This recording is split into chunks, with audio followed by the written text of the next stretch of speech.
What's cracking like everybody? Between the Ribs with Jonathan Morris, and we have another attack of mass distraction by the mainstream crazy left liberal way far out media. And the Democratic leaders are actually pushing it. Kamala Harris and everybody else in the Democratic Party is taking shots at Donald Trump about a bad Puerto Rican joke. And let me say, it was very distasteful, it was very rude, it was very disrespectful.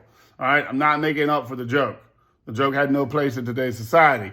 But while they have you focused on riling you all up to manipulate you and steal your vote from Donald Trump, they're doing that to distract you from what's going on in North Carolina. This administration obviously declared a federal emergency after the hurricane that hit Western North Carolina.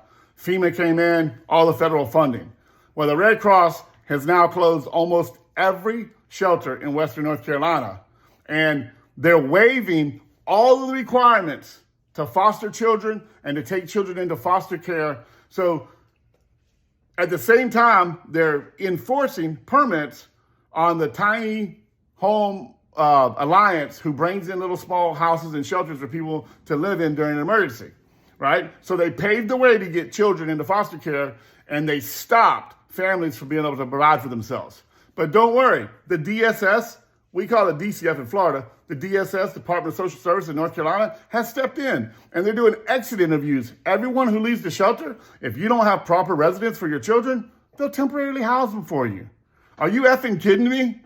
Is this the administration y'all want for 4 more years? Y'all want people like this trying to separate purposely families from each other? And instead of talking about that, they want to rile you up about a bad Puerto Rican joke? And again, the joke was bad, but are you effing kidding me?